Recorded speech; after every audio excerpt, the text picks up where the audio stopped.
Mes chers amis, collègues, chers parents, bonjour.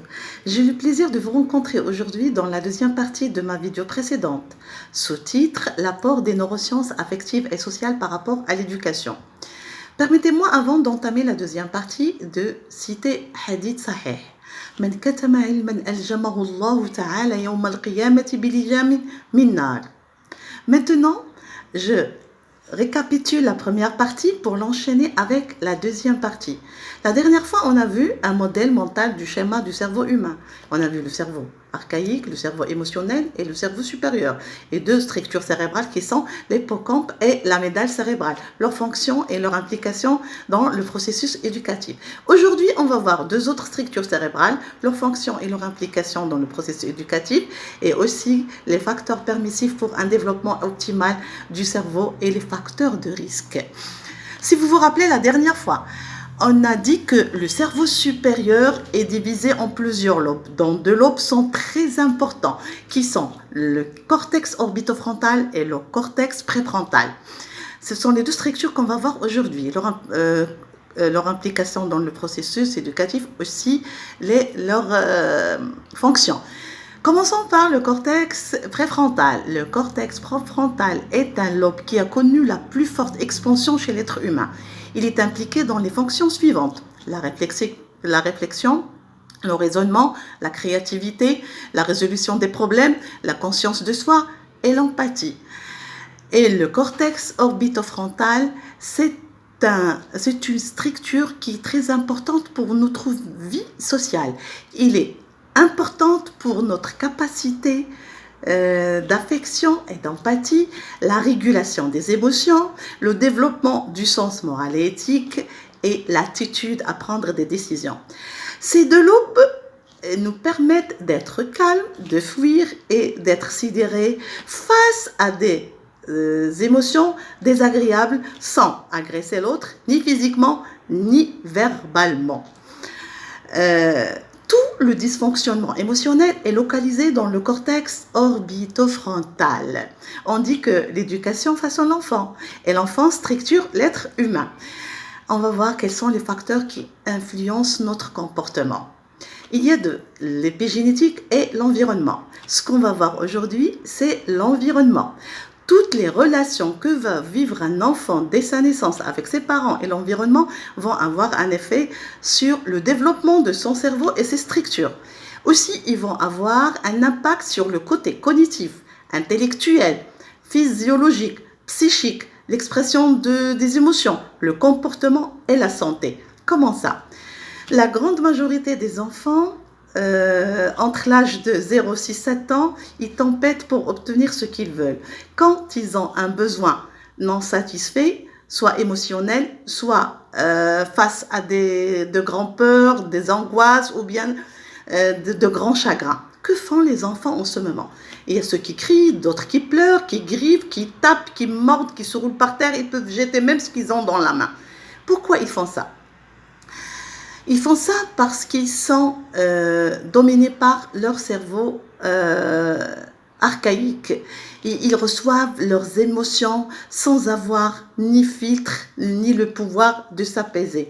Ils ne peuvent pas s'apaiser à cause ils sont dominés par leur cerveau archaïque. On ne peut pas dire que c'est des caprices ni un trouble de comportement. C'est la conséquence de l'immaturité normale de son cerveau supérieur. Si vous vous rappelez la dernière fois, on a dit que le cerveau supérieur commence à maturer entre l'âge de 6 à 7 ans. Et celui qui contrôle les deux cerveaux, archaïque et émotionnel. Alors c'est normal que les enfants à cette tranche d'âge avant 6 et 7 ans, chez chacun c'est différent, ils font ces tempêtes émotionnelles. On ne peut pas dire que l'enfant ne sait pas ou bien il ne veut pas. Il ne faut pas penser comme ça. C'est parce qu'ils ne peuvent pas. Alors, en ce moment-là, c'est inutile de dire à l'enfant « Va faire ta colère ailleurs, arrête ta comédie, tu es nul, cesse de pleurer » ou bien le réprimander. Ces gestes, ils ont un effet non néfaste sur le développement du cerveau. Aussi, ce n'est pas nécessaire de les amener chez un psy, tout en croyant que c'est une pathologie ou bien c'est un trouble de comportement. On sait maintenant que c'est à cause de l'immaturité normale du cerveau supérieur. Maintenant, quelle attitude faudrait-il avoir pour accompagner ces enfants dans leur processus éducatif et d'apprentissage? C'est une attitude douce, ton de la voix calme, apaisant, regard compréhensif. Ça l'aide à maturer son cerveau et faire face à ses émotions ou bien à ses impulsions. Les chercheurs neuroscientifiques nous disent que la relation empathique, aimante, soutenante est la condition fondamentale pour une évolution optimale du cerveau. Car un enfant élevé dans l'empathie ne donne un adulte empathique. C'est obligatoire, il ne va jamais être violent. Et une attitude violente nous donne un adulte violent. À chaque fois qu'on console un enfant, on participe au développement de son cerveau. Un enfant qui pleure, il a juste besoin de retrouver son calme. Apaiser l'enfant et être empathique, ça ne veut pas dire être laxiste face à ses désirs, face aux désirs des enfants qui ne sont pas justifiés. Non, c'est la façon de dire non à l'enfant qui est différente pour l'enfant. Maintenant, que se passe-t-il dans le cerveau de l'enfant? Qu'en se passe-t-il dans le cerveau de l'enfant si on n'est pas empathique avec lui? D'abord, je vais vous expliquer qu'est-ce que c'est qu'une relation empathique. Une relation empathique, c'est-à-dire comprendre les émotions d'un enfant sans faire de jugement, l'aider à mettre des mots sur ses émotions et l'aider à les exprimer, car la connexion avec les émotions et leur expression, ça l'apaise et ça participe au développement de son cerveau. Maintenant, que se passe-t-il dans le cerveau de l'enfant si on n'est pas empathique? Il va risquer de ne pas développer des zones cérébrales nécessaires, des connexions cérébrales nécessaires. Il ne va pas pouvoir maîtriser ses émotions. Et aussi, il va avoir des réactions violentes comme taper, hurler, etc. Et qu'est-ce que se passe dans le cerveau en ce moment? Le cerveau va sécréter des molécules de stress qui sont le cortisol et l'adrénaline. Ils sont néfastes. Un stress prolongé permet une sécrétion continue du cortisol.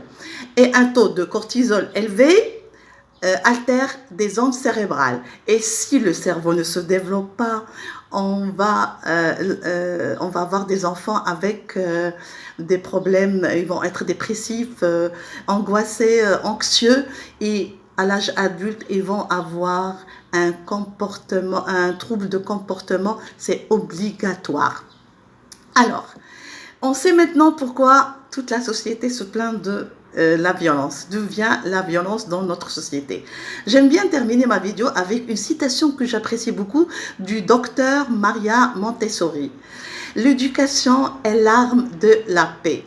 Je vous remercie pour votre attention et toujours ma référence, c'est le livre du docteur Catherine Gueguin, Repenser l'éducation sous la lumière des neurosciences affectives et sociales. Merci de votre attention. À la prochaine. Au revoir.